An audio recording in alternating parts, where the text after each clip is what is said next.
Hare Kṛṣṇa, Hare Kṛṣṇa. Srivas Thakur, among other pure devotees of the Lord, like Haridas Thakur and Advaita Acharya, were expectant of the Lord's appearance in the world and prayed that the devotees who had gathered together here in Navadvip and Mayapur could have their leader, the Supreme Personality of God, had come and inaugurate the Sankirtana movement, as they were alone amongst themselves who are pure devotees. The time before Caitanya Mahāprabhu appeared, Srila Vrindavan Thakur describes how the general population had become degraded, spending thousands and thousands of dollars on worshipping demigods, most of their fortune on weddings, grandiose displays, and had lost the thread of the purpose of the human form of life. Sages at Naimisaranya said, Savai pum samparo dharmo yato bhakti radhoksaje ahaitu kiya pratiyata yayatma suprasidati. For everybody, every human being has a supreme occupation, and that is to tune themselves to the pure, loving service of the Lord. And without that, there can be no happiness or peace in society. Krishna says in the Bhagavad Gita, Bhuktaram yagyatapasam, sarvaloka maheshwaram, suridam sarvabhutanam gyatva mam shantim richati. Unless you get aligned properly and you understand that the purpose of human life is not to try to get cozy. We saw on our way from Shantipur back to Mayapur an advertisement for a place called the Cozy Kuṭir.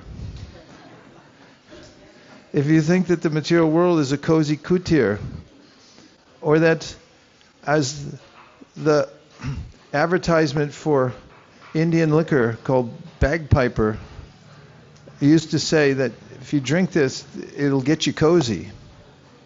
But it won't. It'll get you stupid. And it'll catch you off guard, because everyone at the time of death is off guard and they say, oh, what happened?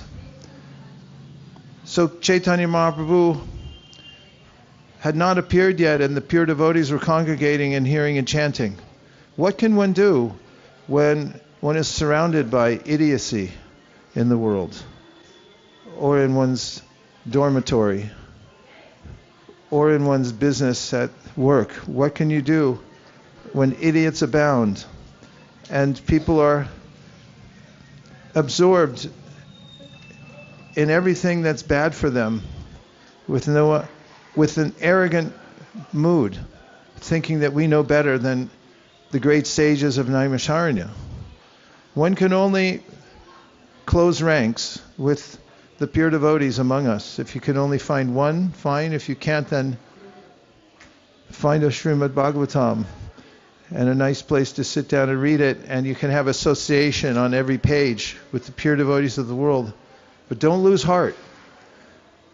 Srivas Thakur and the other pure devotees would congregate here and go on with their process of hearing and chanting, as is the age-old system given by Prahlad Maharaj. Shrinvatam, as he said, Shravanam Kirtanam Vishnu Smaranam Pada Sevanam Archanam Bandhanam Dasyam Sakyam Atmanivedam. This is the eternal process of devotional service that one can perform anywhere. If you've decided that that's what you're going to do, nobody can stop you. Even if they throw you in jail and throw away the key, you can still go on hearing and chanting. In fact, devotees have found throughout the history of ISKCON, when they were thrown in jail, it was a much better bhajan.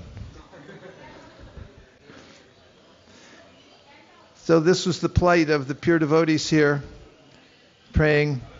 And when Caitanya Mahāprabhu appeared, it wasn't apparent that he was the Supreme Personality of Godhead, because by his Yogamaya potency, he covered his true glory.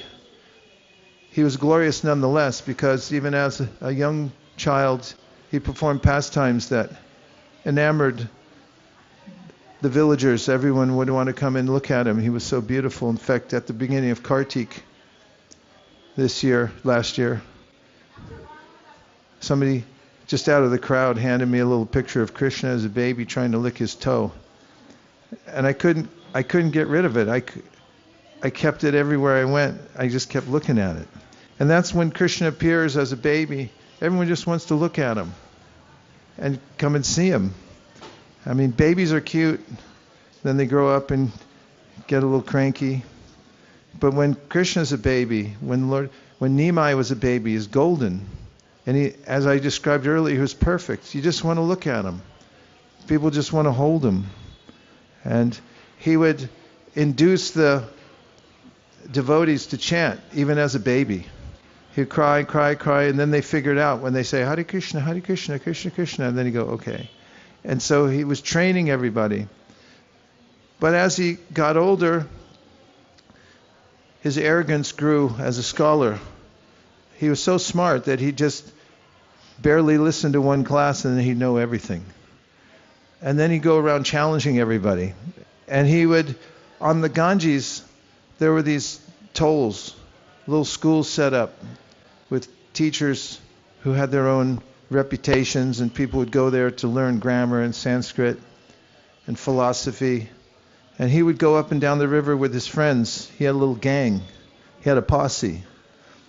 And he'd go up to these other groups, and even though he was younger than them, he would challenge them. Or he wouldn't challenge them, and people say, you come around here like you're some big person. You think you're so smart. And you think, well, you challenge me then. And what would happen with the most senior of the scholars amongst the adolescents who would challenge him? And then he'd defeat their philosophy, and they'd all clap and say, very good, very good. And he said, no, not very good. That was wrong.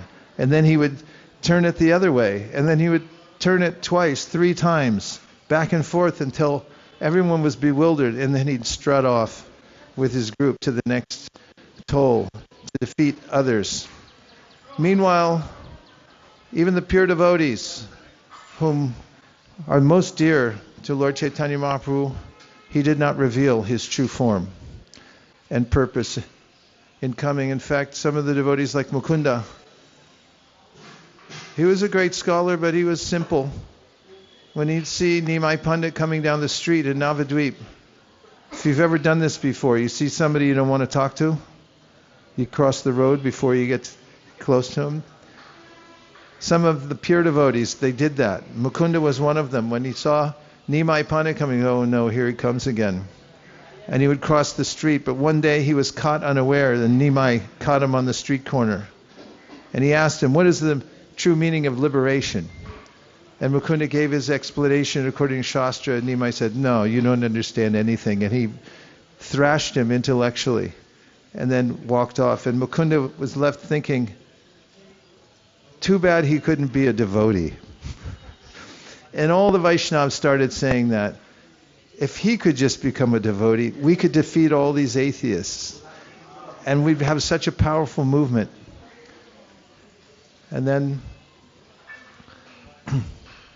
the Lord went to Gaya after his father died to perform Shraddha ceremony, and there he met his eternal spiritual master, Srila Ishvarapuri. He took initiation. He came back to Navadvip, and the word spread quickly.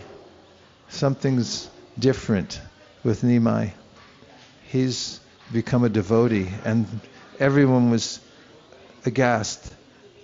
He's become a devotee. And he then became obsequious towards the devotees, and he would do menial chores for them. Please let me carry something for you. Please let me serve you in some ways. They thought, what's come over Nimai? In fact, then he started searching for Krishna and calling out, where's Krishna, where's Krishna? And Gadadhar told him, he's there within your heart. And the Lord started tearing at his chest, that I'll find him there within my heart. And he stopped him so lovingly and so convincingly that Shachi said, you stay with him. Told Gadadhar, you always stay with him and protect him. You know how to deal with him. Because others thought he had become mad. In Ayurveda, there's an idea of the airs in the body become unbalanced. So they said, as it's translated in the Chaitanya Bhagavat, he had a wind disorder. And people told him, give him Shiva ghee. And then some people said, tie him up, bind his legs, so he can't do his madness. But Gadadhar was able to appease him. And then one day, he came to the house of Srivas, who was his great pure devotee. Srivas was inside worshipping his Ishtadev, Nrsingadev. And Nimai Pandit began banging on his door. I was like, who is that? Suddenly somebody's banging at your door hard. You're stunned. You're in the middle of your puja. Who is it? And Nimai began calling out to him, I am he, I am he, I am the one that you've been praying for. I am the one that you've been worshiping all this time and you didn't see me. Let me in. And he came in and he sat down on the altar of Lord Vishnu and began demanding, as a emperor would demand, bring me bhoga, bring me worship, start the worship. And the devotees trembling, realizing now the Supreme Personality of Godhead was revealing himself in the house of Srivas. They came there, and Srivas, knowing all the different mantras and pujas, began singing the Purusha Sukta. As Vrindavandas Thakur says, the Gaudiya Vaishnavas, although this is a process of love and devotion, he said they also know all the mantras. They can recite all these things. So Srivas began singing Purusha Sukta, and the devotees performed the Abhishek for the Supreme Personality of Godhead there, who stayed in that feature for 22 hours, 21 hours. And the devotees came and each one bowed before him and he gave benedictions. Benedictions that touched their hearts. Like Gangadas came and Mahaprabhu said, do you remember the time when you and your family had been coming home from an event and then you realized that you were isolated from everybody else and there were dacoits coming to rob and kill you and maybe violate your daughter. And you were there on the Ganges waiting for a boat and you couldn't get out and you were panicking, and just that time you were thinking in your mind, maybe better we all drown together before we become attacked by these low-class people and become polluted by that. And just before you jumped in the water, Chaitanya Mahaprabhu said, a boat came to you. And you jumped into that boat in a panic and said, can you please take us to the other side to safety? He said, I was that boatman. I came to take you to the other side, and I've also come to take you to the other side of birth and death in this material world.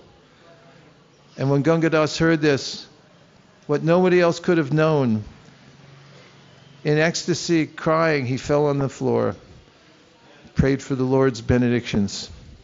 One after another, all the devotees came to see him in that form. Śrīvāsa Aṅgana became a place of kirtan. Chaitanya Mahaprabhu started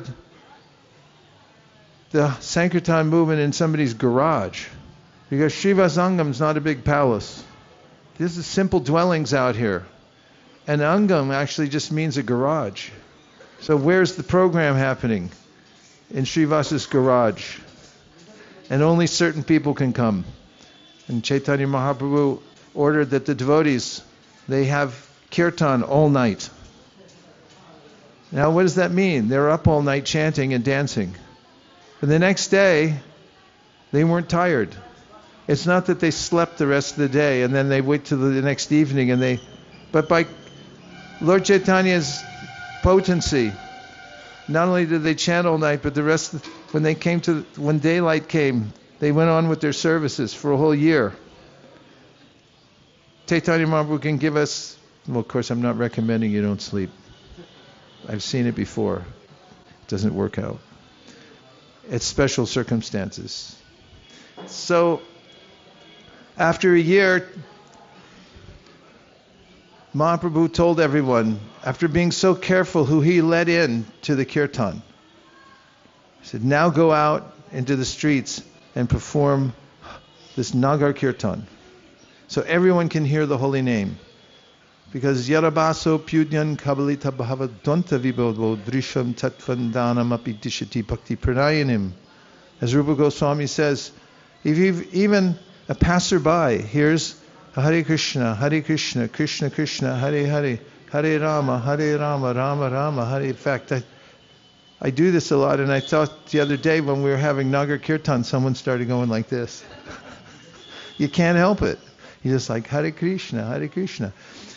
And Rupa Goswami says, just by hearing that sound, the Hare Kṛṣṇa, that there's an awakening in the heart of a sense of bhakti. It awakens like this. Prabhupada says, oh, this seems like a good idea.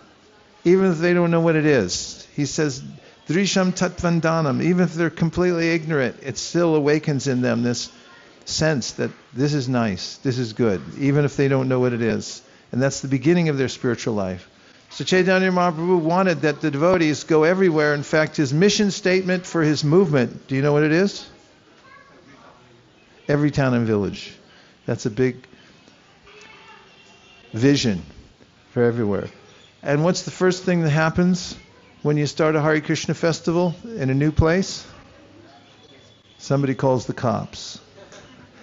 We had a kirtan program in Japan a few years ago, and it was in an upscale neighborhood. Very upscale. Some people were driving Rolls Royces there. It was a mercantile community where they deal in jewels. Apparently that's lucrative. And we were in this really fancy house, and we started doing kirtan, and all the people there got all excited, and they were chanting more and more and more. And then the police came. It's serious business when the Japanese police come. And the owners of the house looked at me like, oh, what did we do? And I said, you just officially became a Hare Kṛṣṇa. And that's what happened when they went out chanting in the streets. The Hindus called the cops on them. As the Hindus got envious and they said, what is this new religion, this Nimai? He's crazy anyway. He's starting some new religion. We never heard of this before. No one ever said go out. It'll diminish the power of the holy name. And by chanting it for everybody to hear, then what will be left? It will become a useless sound vibration in the world. But Sri Chaitanya Mahaprabhu taught that the more that you distribute it, the more the potency increases, because there's a storehouse of love of God, and spiritual mathematics says the more you distribute, the more the contents increases. So Srivāsa Aṅgam is a small place. You can tell that from the Chaitanya Bhagavat, because the envious neighbors, they were warning that, or plotting. They said if he doesn't stop this, it's going to attract the Muslim king to come here and shut us all down. Said, we should just take his house and throw it in the Ganga. And you can see that a little grass house, you could have several people pick it up and just toss it in the Ganga. That's what they wanted to do. So the Qazi capitulated to the sentiment of the Hindus and said no more chanting, broke the drums, and you see that here represented, the broken drum. So don't feel bad if you go out to spread Krishna consciousness and people try to obstruct you. Rather, you should think, okay, I'm following in the footsteps of Sri Chaitanya Mahaprabhu. And when devotees first started chanting on the streets of New York and Sydney, Australia, there's a way in which everybody wanted to get rid of him. Even in Bombay, Prabhupada was so angry when he was trying to get the land for Juhu, and some of the locals said, they chant so much it'll be an annoyance. And Prabhupada was angry for weeks, saying, how dare they, these people who know the culture, who know Krishna and the Bhagavad Gita, call the chanting of the holy name an annoyance. Every other sound in the material world is an annoyance, except for the Hare Kṛṣṇa Mahamantra. And Caitanya Mahaprabhu's clarion call to the world, taking the harinām out into the street, was a way of waking everybody up and saying, no matter how pious you think you are, you're just in a pit in this material world. Come out. And the sankirtana movement started here at ground zero, Śrīvāsa Aṅgana. There's so much spiritual power in this place because of the event that took place here, which is an eternal event, which is still going on because it's a nitya-līlā of Lord Caitanya Mahāprabhu. That if you fall on the ground here in a daṇḍavat, put your heart to the floor, you can feel that pulsation of that first harinām sankirtana, or of the nocturnal kirtan that went on here. And you can pray, please let that vibration go into my heart and stay there and inspire me to take the holy name to every town and village, both through nagara-kīrtana and through literary kirtan. As Prabhupada said, that there's a bṛhat mṛdaṅga. You can chant in the nagara-kīrtana, you can hear for a few blocks, and nowadays a lot longer because everyone's watching it on YouTube also. He said, but when you write down the kirtan, you put it in a book, and you send it out like a message in the bottle to the world, then it can go everywhere. In fact, he noted that some devotees had given books to the son and daughter of one of the American presidents, and they carried it right into the White House. He said, we would not have been able to take the nagara-kīrtana inside the White House, at least not at this point in history. But the books went in. So all this preparation for spreading the holy name of the Lord started here at Śrīvāsa Aṅgana. The intentionality of it that Caitanya Mahaprabhu created by keeping all the pure devotees together in this kirtan and then letting it out as a wave to the world. And now we're being washed away by the wave, right? We can't help ourselves. We just want to be in the kirtan. We want to take it out to as many places as possible. And that's the wave that started here at Śrīvāsa Aṅgana. Dear Srila Prabhupada, dear Sri Caitanya Mahaprabhu, Shri Panchatattva, Srivas Thakur, and Transcendental Śrīvāsa Aṅgana. If you so desire, please instill in our hearts utsahan for performing all the practices of devotional service, especially harinām sankirtana and the wide distribution of transcendental literature all over the world. Thank you for considering our request. Om Tat Sat. Everyone agrees with prayer in whole or in part. Please unmute and say Hare Kṛṣṇa.